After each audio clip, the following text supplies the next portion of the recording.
ministère sur mon cœur est répété. Je crois qu'on fera ça en 2 dimanches. Ce dimanche et dimanche prochain, c'est la brebis, la bergerie et le bon berger. On va parler moutons ce matin. Et on va voir que la Bible en parle aussi également beaucoup. La brebis, la bergerie et le bon berger. J'aurais pu, sans trop alourdir le titre, rajouter le troupeau, mais je voulais rester dans les baies. Il y en a 4 et on veut rester sur ce thème de ce matin, la brebis, le berger et le bon berger. On va lire bien sûr dans Jean, l'évangile de Jean, chapitre 10 et verset 1.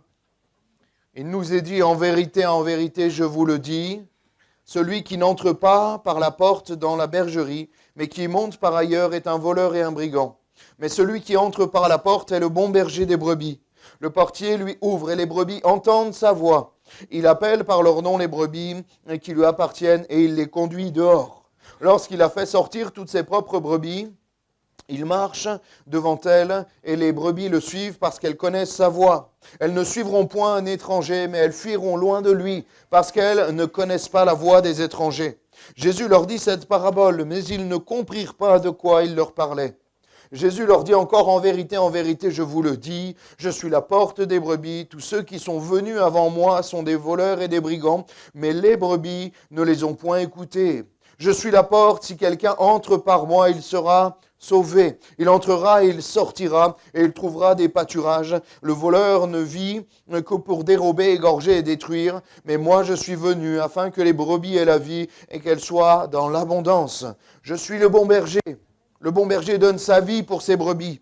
Mais le mercenaire, qui n'est pas le bon berger, qui n'est pas le berger, et à qui n'appartiennent pas les brebis, voit venir le loup, abandonne les brebis et prend la fuite, et le loup les ravit et les disperse.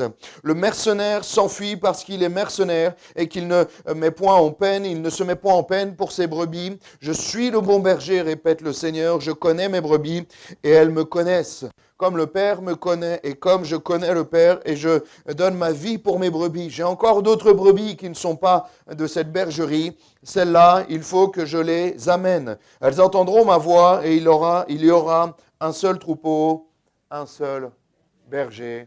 Amen. Et le Seigneur, dans ce texte, se répète plusieurs fois. Et quand le Seigneur se répète plusieurs fois, c'est qu'il veut insister sur l'importance de certains points. Et les brebis, ce matin, le troupeau, symbolise aussi ce que nous sommes, Église de Christ. Nous sommes à l'image de ces brebis qui sont souvent craintifs, et qui vivent en troupeau, qui ne survivent pas seuls dans la nature. Les brebis sauvages n'existent pas. Les brebis à l'état sauvage n'existent pas. Il y a toujours un berger qui est pas loin.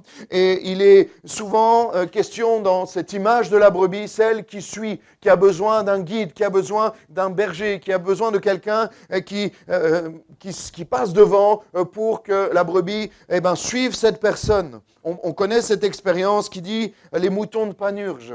C'est les moutons qui se suivent, qui suivent le premier, et les deuxièmes et troisièmes moutons font ce que le premier fait. Et elles ont besoin d'un modèle. Et les brebis, bien sûr, c'est nous. Les brebis font partie d'un troupeau, le troupeau du Seigneur, et le troupeau qui appartient, la Bible dit, à un propriétaire. Il n'existe pas de brebis sauvages qui n'appartiennent à personne. Les brebis sauvages ne subsistent jamais bien longtemps parce qu'elles se font manger ou elles meurent. Et le troupeau doit rester uni, et c'est ce qu'on va voir ce matin. On va rester plutôt sur la notion de brebis ce matin, de bergerie également. On verra la semaine prochaine la notion de bon berger et de berger local. Mais il était question à l'époque, et on peut mettre cette première photo, il était question d'un bercail. Et je viens de découvrir que l'expression « retour au bercail » vient de là. Un bercail, c'est ça en fait. C'est des murets de pierre faits par les bergers dans les montagnes pour que les brebis se regroupent la nuit. Pour que les brebis se regroupent la nuit, et on le lit, le portier ouvre et les brebis entendent sa voix. Ils appellent par leur nom les brebis qui lui appartiennent et il les conduit dehors. Lorsqu'il a fait sortir toutes ses propres brebis, il marche devant elles et les brebis le suivent parce qu'elles connaissent sa voix. Et à l'époque de ces bergers dans les montagnes, ils rejoignaient le soir, la nuit venant, un bercail pour mettre en sécurité leur troupeau. Et on voit qu'il y a là en fait un muret. C'est pour ça qu'il est question même que le berger, le faux berger, va passer par-dessus le muret.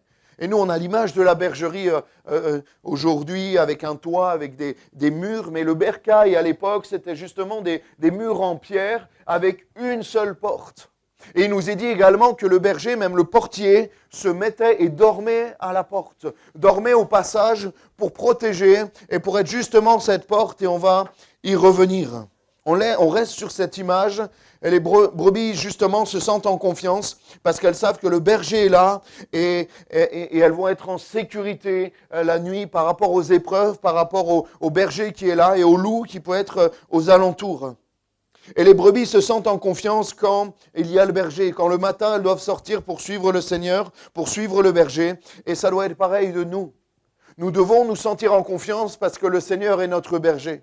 Nous devons nous sentir conduits et suivre le Seigneur parce que justement, il est là et qu'il nous guide et qu'il passe devant et qu'il nous montre le chemin. Il ouvre la voie. Il nous guide. Il les conduit dehors. Il les conduit où? Nous savons que la destination de notre marche avec le Seigneur, c'est l'éternité avec le Père. On a un objectif, c'est le ciel de gloire. Il est dit qu'il nous amène dans de verts pâturages. Il est souvent question des verts pâturages dans la Bible, dans les psaumes et même dans les évangiles. Et nous savons que les verts pâturages seront le pays promis. Là où coule le lait et le miel, là où j'ai envie de dire comme le pays de Canaan, comme ce pays promis où ils étaient, où ils l'ont cherché pendant 40 ans, nous sommes dans un temps de transition et même de transhumance. En Haute-Savoie, et je sais que dans l'arrière-pays niçois, il y a aussi des troupeaux comme ça, il est question de transhumance. On va dans les montagnes. L'été, on sort les animaux pour aller dans les montagnes. On appelle ça une transhumance. Et pour aller dans un endroit où il y a de verts pâturages. Et nous sommes, frères et sœurs, des brebis du Seigneur en transhumance pour le royaume de Dieu. Notre vert pâturage n'est pas là. Ici, c'est de moins en moins vert. C'est de plus en plus sec, de moins en moins riche la nourriture, mais nous avons les objectifs fixés, les yeux fixés sur l'éternité avec le Seigneur. Dieu sait ce qui est bon pour nous. Il connaît parfaitement, il nous connaît mieux que nous-mêmes, il nous connaît mieux que la meilleure personne qui vit avec nous et il nous conduit dehors. Il veut nous amener vers la vie éternelle. Et il sait exactement là où il nous fait passer. Il sait exactement les chemins, même si nous ne comprenons pas, même si nous voyons un raccourci sur la droite, eh bien lui, il sait pourquoi il nous fait passer à gauche. Le Seigneur sait toutes choses. Et le principe de la brebis, c'est qu'elle ne râle pas. Elle bêle, mais elle ne râle pas. Du moment qu'elle suit le berger, elle ne va pas lui demander et lui poser cette question, mais où est-ce que tu nous emmènes? Elle ne va pas dire non, moi je n'ai pas envie de passer par là. Elle voit juste que si le berger passe par là, eh ben elle va le suivre. Et elle va suivre le divin berger elle a une confiance entière dans son berger. C'est à nous de suivre le bon berger et pas l'inverse. C'est à nous de suivre les projets que Dieu a formés d'avance pour nous. Projets de paix, non de malheur, afin de vous donner un avenir et de l'espérance. C'est à nous de rentrer dans les projets de Dieu qu'il a pour toi. Ce n'est pas l'inverse. N'essaye pas de forcer et de mettre le Seigneur dans tes projets, il ne rentrera pas dans ses projets. Mais c'est à toi de te soumettre et de te mettre sous la protection du divin berger en disant « Seigneur, je veux rentrer dans tes projets. Je veux aller là où tu veux m'emmener. » Même si c'est des endroits escarpés, même si ça me paraît compliqué, même si j'ai l'impression que j'ai plus la force, Seigneur, je veux me mettre à ta suite et je veux te suivre, toi, le divin berger, parce qu'il est bon. Parce qu'il est bon et ça nous suffit amplement pour le suivre. C'est à nous de suivre le bon berger. Il est question également de la porte. Je vous l'ai dit, je suis la porte des brebis. Il est le chemin, la vérité et la vie, mais il est aussi la porte du ciel. La porte et la bergerie symbolisent ici-bas, j'ai envie de dire, la bergerie ne symbolise même pas forcément l'église locale. J'ai envie de dire, l'église locale, c'est le bercail. C'est le bercail en attendant notre bergerie céleste, en attendant le moment où on sera vraiment dans une bergerie finie, avec un toit, avec vraiment un royaume, j'ai envie de dire, un temple merveilleux. Là, on sent bien que c'est provisoire. On sent bien qu'il n'y a pas de toit, si les intempéries, ce n'est pas l'idéal.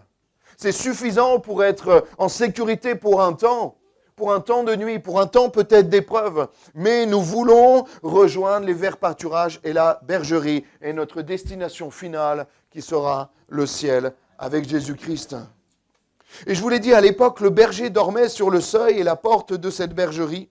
Cette image magnifique entre le monde et son troupeau, cette séparation et aussi cette protection que nous avons en Jésus-Christ. C'est une protection, mais aussi une séparation pour nous protéger. Il est notre porte auprès de Dieu, notre accès, j'ai envie de dire, qui nous ouvre les portes du ciel, qui nous ouvre les portes de la paix, de l'assurance de notre salut, mais qui aussi ferme la porte du monde. Ferme la porte sur les choses qui sont passées. Et j'ai envie de dire, je vous l'ai dit il n'y a pas longtemps, mais cette porte, elle est faite du bois de la croix. Elle est faite du bois de la croix et nous devons passer par la croix pour rejoindre les verts pâturages. Nous ne pouvons pas atteindre Dieu sans passer par cette porte de la croix. Et constamment repasser par cette porte de la croix, parce qu'il n'y a rien, il n'y a pas de salut, il n'y a pas de pardon de péché sans la croix de Jésus-Christ. Il n'y a pas de conversion. Tu te dis chrétien, mais si tu n'es pas passé par la repentance et à genoux devant la croix, symboliquement, tu n'es pas chrétien, tu n'es pas sauvé, mon ami. Est sauvé que celui qui se repent et qui a le pardon de ses péchés au travers de la croix de Jésus-Christ et du salut et du sang de Christ. Alléluia. Mais pour entrer dans cette bergerie de Dieu, pour entrer dans ce salut, il faut passer par Jésus-Christ. Même nous, enfants de Dieu, nous devons revenir continuellement, constamment, j'ai envie de dire, à la croix, cette croix qui nous donne la vie. Amen. Matthieu 7, 14 nous dit, étroite est la porte, resserrez le chemin qui mène à la vie, et il y en a peu qui les trouvent. Gardez-vous des faux prophètes, ils viennent à vous en vêtements de brebis, mais au-dedans, ce sont des loups ravisseurs. On va mettre la deuxième photo, et je vous fais un petit test. Est-ce que c'est un loup ou une brebis? On dirait vraiment une brebis quand même. Mais ce n'est pas une brebis, c'est en effet la réponse A, un loup. Et c'est une réalité. Parce que la Bible me dit qu'ils viennent à vous en vêtements de brebis, mais au-dedans, ce sont des loups ravisseurs. Moi, je remercie l'intelligence artificielle de me faire d'être aussi fou que moi, si ce n'est plus. Mais c'est une réalité. Et des fois, dans notre, naïveté évangélique, nous ne discernons pas, et nous ne voulons pas discerner des choses qui sont pourtant dangereuses. Sous couvert de la grâce et de l'amour, nous ne voyons pas des choses qui peuvent nous amener à la mort et qui peuvent mettre en danger cette bergerie. Elle a l'air gentille. Si on regarde la tête du haut, elle est gentille. Si on regarde la tête du bas, on se méfie plus quand même. Hein. L'amour de Christ nous oblige aussi à être intelligents et sages. Et Dieu nous demande d'être sages et prudents et aussi veillants sur ce qui peut arriver. Il est question de loups ravisseurs qui veulent détruire les brebis. Attention aux brebis, j'ai marqué de contrefaçon. Il y a le bon berger, mais il y a aussi le bon boucher. Ce n'est pas biblique, mais je crois que c'est fortement spirituel. Il y a le voleur qui vient pour dérober, égorger et détruire, nous dit la Bible. Et je viens d'un milieu où il y a des loups et j'ai des bergers dans ma famille, et j'ai des pro-loups dans la famille aussi, et des fois ça fait des grands débats entre mon père qui n'aime pas les loups et mon frère qui aime les loups. Voilà, et ça fait des débats, mais il y a aussi spirituellement une lucidité à avoir sur les choses de Dieu, sur les fausses doctrines qui peuvent s'immiscer dans l'Église et qui s'immisceront de plus en plus. Ce n'est pas un complot de dire ça, c'est juste être biblique. Et nous le voyons de plus en plus. Restons les amis sur la saine doctrine. C'est largement suffisant. Ne rajoutons rien, n'enlevons rien. Restons sur la saine doctrine de Dieu. Nous en avons tellement besoin parce qu'il est spécifique que Jésus est le bon berger. Et s'il est spécifié qu'il est le bon, c'est-à-dire qu'il y en a des mauvais. Il y en a qui vont amener à la mort et à la perdition. Et nous voulons réaliser que le bon berger nous connaît par ton nom. Il est dit dans ce passage qu'il t'appelle par ton nom. Et il veut t'amener dans de verts pâturages, en ayant une vie abondante, qui soit justement remplie de peine, même dans l'épreuve, même dans la difficulté. Il est là et il veut te bénir et t'accompagner. Alléluia. Le berger ne te lâchera jamais. Le bon berger ne te lâchera jamais. Il est dit que le faux berger, le mauvais berger, quand le loup arrive, quand la difficulté arrive, il s'enfuit. Il s'enfuit. mais le bon berger reste. Il nous est dit même que David, selon le cœur de Dieu, se battait contre l'ours et le lion pour protéger ses brebis. Et on sait que David est une préfiguration de Christ symboliquement. Et nous savons que Jésus se battra pour nous. Il est même question d'une bataille finale entre Dieu et les puissances des ténèbres à la fin, parce que Dieu se battra pour nous et se battra pour l'humanité. Alléluia. Mais nous voulons être vigilants. Et les brebis entendent sa voix. Il nous est dit, les brebis suivent parce qu'elles connaissent sa voix. Est-ce que tu connais la voix de Dieu? Est-ce que tu as aiguisé ton oreille pour connaître la voix de Dieu, pour reconnaître ton berger, j'ai envie de dire? Ça m'a interpellé. Pourquoi? Parce qu'il est marqué c'est pas marqué, elles voient le bon berger. Il est marqué, elles entendent et elles le suivent. Et c'est pareil avec Dieu, et ça s'appelle justement la foi.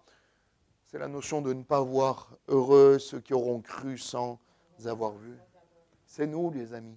Et nous voulons être dans cette dynamique, dans cette ferveur de foi, pour croire même si nous ne voyons pas, mais simplement d'entendre la parole de Dieu, d'entendre la voix du Seigneur, d'entendre, si tu veux entendre, qui veut entendre la voix de Dieu ce matin?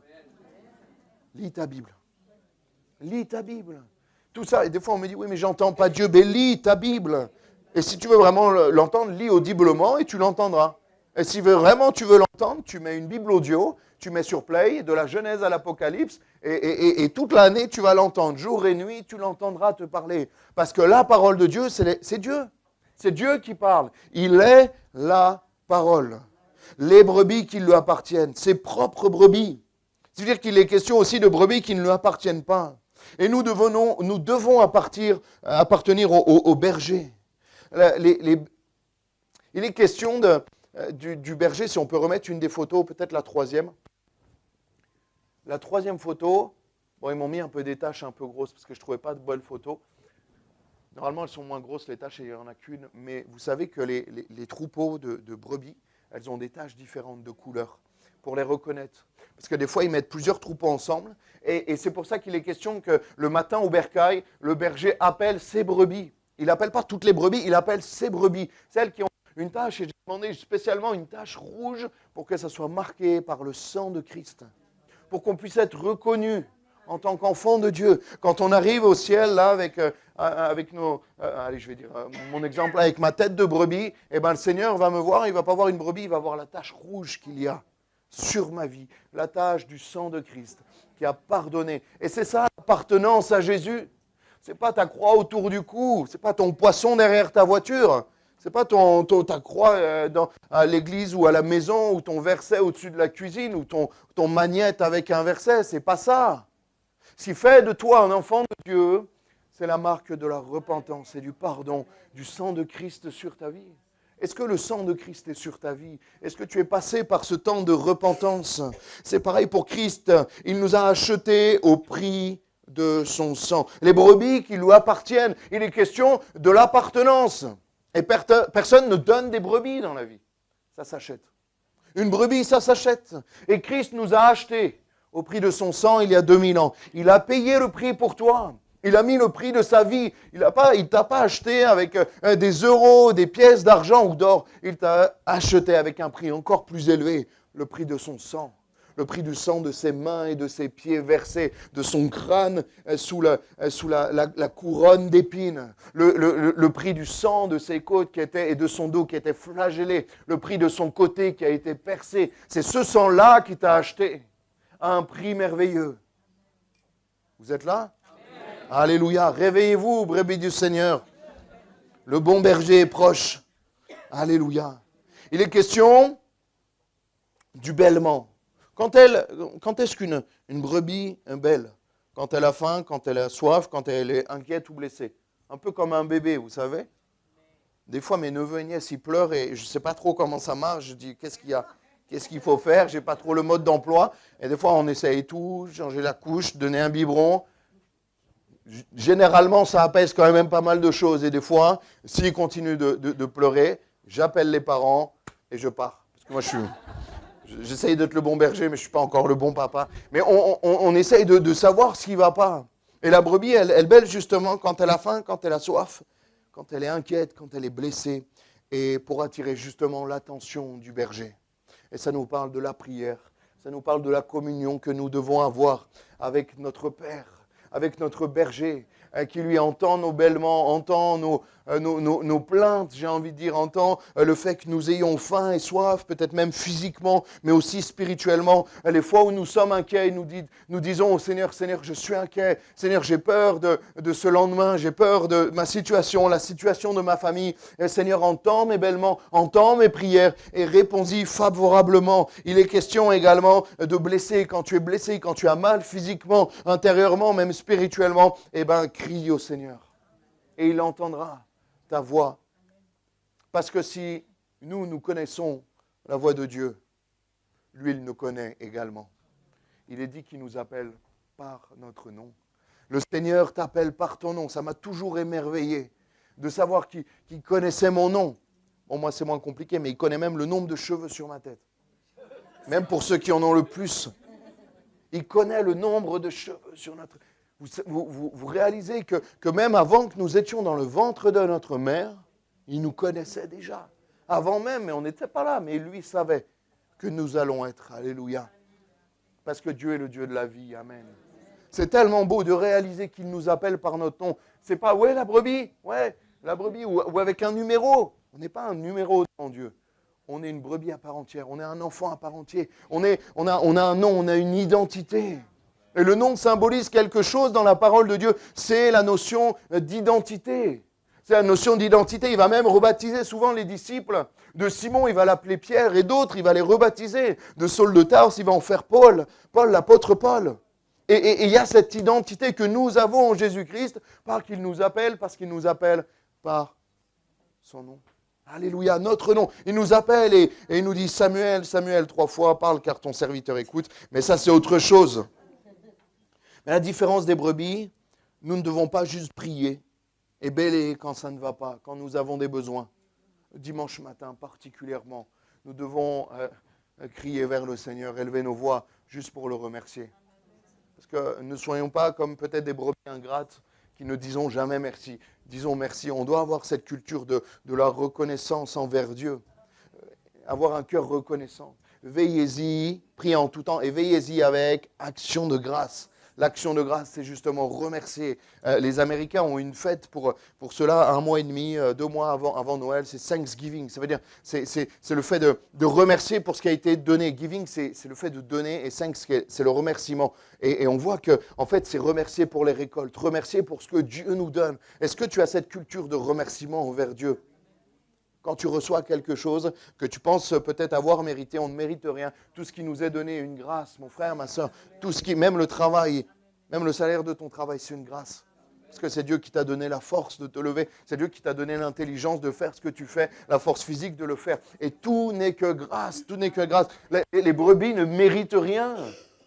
C'est par grâce que le berger leur donne à manger. C'est par grâce qu'il les amène plus loin. Et encore, le berger humain attend quelque chose, attend de la laine, du lait et de la viande à la fin. Mais nous, il n'attend rien en retour, si ce n'est qu'un peu de reconnaissance et juste notre cœur et notre entière dévotion. Alléluia.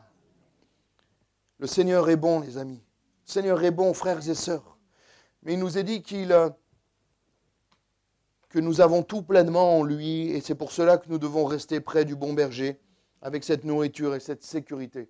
Et si nous avons tout pleinement en lui, il faut réaliser que nous avons vraiment tout en fait. Et si nous avons tout, si on le prend à l'inverse, ce verset, ça veut dire qu'il ne nous manque rien. C'est-à-dire que tu as vraiment tout en Jésus. Et peut-être que ce matin, il y a une personne qui ne l'a pas vraiment réalisé. Que tu as vraiment tout pleinement en Jésus-Christ. Et quand tu as tout, quand tu réalises que tu as tout en Jésus-Christ, tu n'as pas besoin d'aller ailleurs pour chercher autre chose. Parce qu'il a tout pour toi. Tout ce dont tu as besoin. Mais il ne va pas avoir des choses inutiles pour toi. Il ne va pas avoir des choses qui vont te faire du mal. Il ne va pas avoir des choses qui vont t'amener vers le péché, vers la souffrance, vers la division. Ça, il ne l'a pas parce que tu n'as pas besoin de ça. Mais tout ce qui est bon, tout ce qui est utile pour ta vie spirituelle, ta vie familiale, ta vie physique, est en Jésus-Christ. En fait, il a tout ce qui est bon pour toi. Mais il n'a rien de ce qui est mauvais pour toi. C'est pour ça que quand tu es en Jésus-Christ, tu n'as pas besoin d'aller ailleurs pour chercher autre chose. Tu as tout pleinement en Jésus-Christ. Elles suivront point un étranger, mais elles fuiront loin de lui.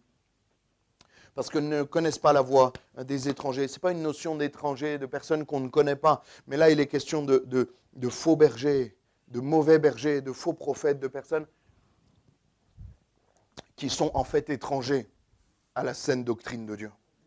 Ce n'est pas la notion d'étrangers, de personnes qu'on ne connaît pas. Les personnes qu'on ne connaît pas, comme certains ce matin, on est heureux de vous accueillir, on vous accueille de l'amour de Dieu et on sera content dans les semaines à venir de vous connaître. Et vraiment, on vous aime déjà. Il n'y a pas encore Papy Charles, vous attendez 2 semaines, il va rentrer et vous aimerez encore plus et ça va être bien.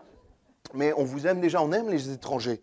Mais ceux qui sont étrangers à la parole de Dieu, là, il faut s'en méfier. Il faut s'en méfier parce qu'il est question de justement ce mauvais berger qui va être là.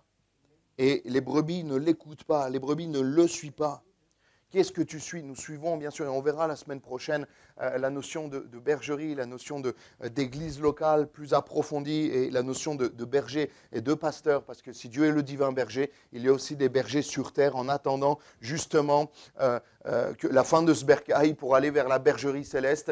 Et là où je ne serai pas berger, alléluia, vous verrez avec le Seigneur, mon téléphone sera éteint, je serai avec vous dans la gloire de Dieu, sans aucune responsabilité, si ce n'est que de louer, adorer Dieu. Je donne tout ici-bas, mais là-haut, vous me laisserez me reposer. Hein, alléluia. Vous verrez avec le Seigneur. Mais nous ne voulons pas être envolés, comme Ephésiens 4, 14 nous le dit, à tout vent de doctrine, flottant et emporté à tout vent de doctrine par la tromperie des hommes, par leur ruse, dans les moyens de séduction. Parce que si tu n'es pas avec le bon berger, tu peux t'attacher à d'autres bergers qui ne sont pas bons et qui vont t'amener dans des choses qui ne sont pas bonnes pour toi. La Bible nous dit même, fuyons ces choses-là. Fuyons ces choses-là. Restons fidèles à la parole de Dieu, même si ce n'est pas la mode. Et il y a aujourd'hui des doctrines qui sont tellement dangereuses et certains de mes collègues en parlent et perdent des brebis malheureusement à cause de ça sur des personnes qui sont, et on verra plus ça la semaine prochaine, des personnes qui sont déçues et blessées de l'église et des fois de bergers locaux et qui incitent d'autres à ne plus aller à l'église. Et ça c'est tellement terrible parce qu'après on voit le résultat et on voit des personnes qui sont complètement fracassées parce qu'il n'y a plus la doctrine qui est là et il ne faut pas, et on verra ça la semaine prochaine, mais confondre les bergers et le divin berger. Il y a une différence les amis. Même s'il est revêtu de quelque chose, il y a des fois où ce n'est pas le berger qui parle, c'est l'homme qui parle. Et moi le premier. Et on verra ça la semaine prochaine. Vous avez intérêt à revenir, comme ça vous serez là et on verra ça. Mais le loup pourrait faire autant de bruit qu'il veut. Tant que nous sommes près du berger, nous ne craindrons rien. Et il ne pourra rien faire si ce n'est nous faire peur. Et justement, des fois dans les montagnes, le berger dort avec les brebis pour les protéger. S'il y a un mouvement, d'affolement, eh ben, il est là et il peut intervenir pour les protéger.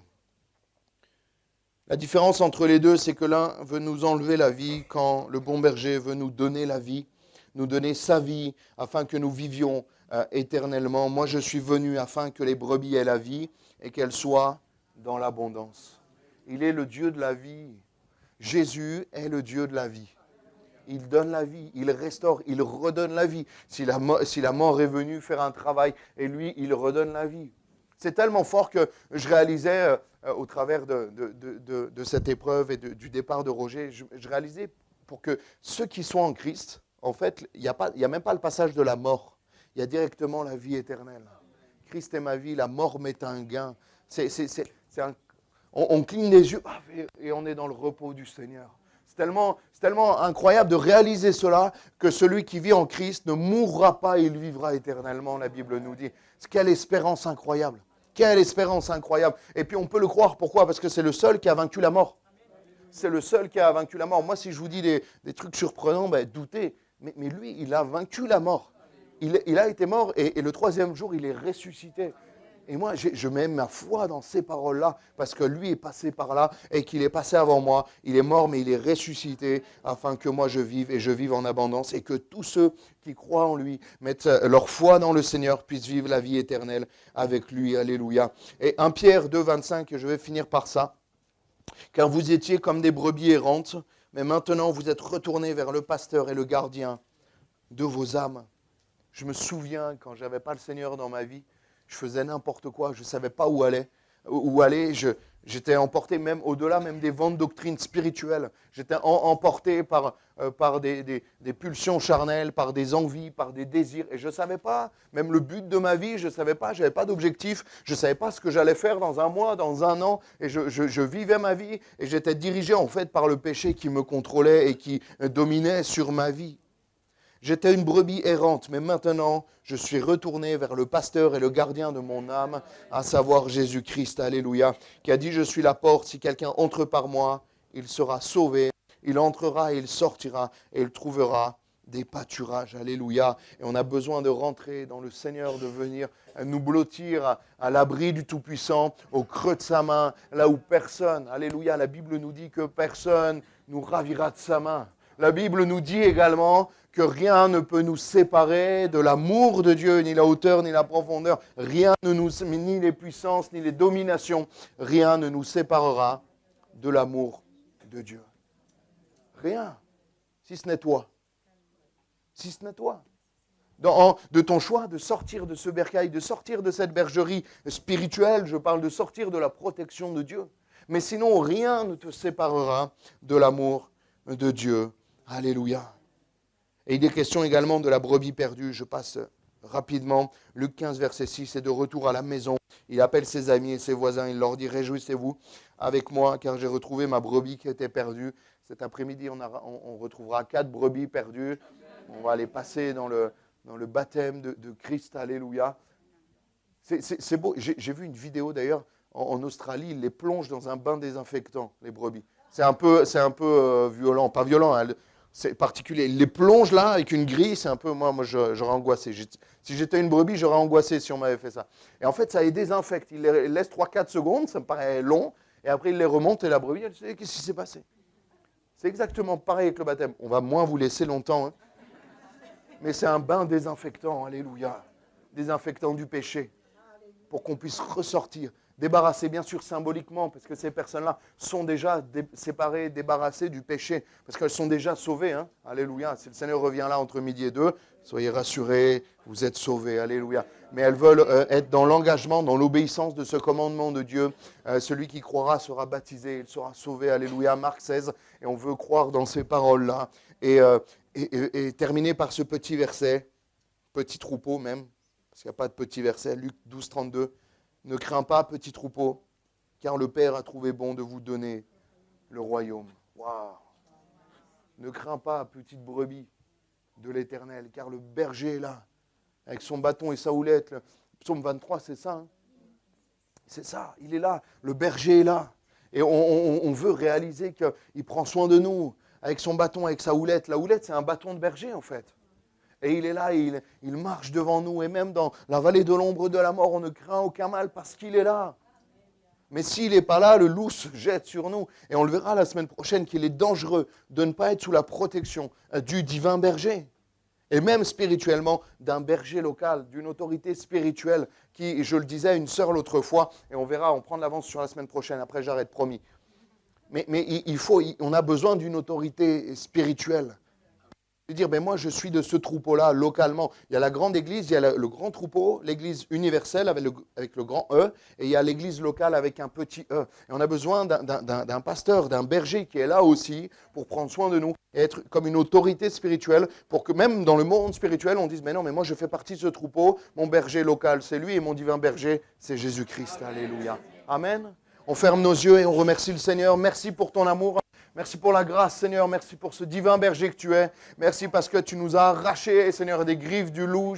Même dans la gueule du loup, tu nous as arrachés comme David allait chercher ses brebis dans la gueule du lion et tu nous as amenés à toi. Tu nous as mis dans le bercail, tu t'es mis à la porte, c'est même toi la porte. Tu as fait de nous un peuple à part, un peuple saint, un troupeau saint, Seigneur. Et tu es là à la porte et tu nous protèges et tu fermes aussi sur des choses qui pourraient être dangereuses sur nous. Et Seigneur, nous te remercions, nous te louons parce que tu es bon, Seigneur. Et nous sommes heureux, Seigneur, d'avoir cette marque rouge sur le dos, cette marque rouge sur le front, qui fait de nous tes enfants. Parce que tu nous as acheté à un grand prix, au prix de ta vie, au prix de ton sang. Nous étions dans un autre troupeau, sous la puissance du malin. Mais tu nous as rachetés par la grâce manifestée à la croix. Et maintenant, nous t'appartenons. Alléluia, nous avons la marque de Dieu sur nous, le sang de Christ qui coule sur nous et qui nous protège. C'est notre appartenance, c'est notre identité et notre autorité que nous avons en toi, Jésus-Christ. À toi la gloire, Jésus. Béni.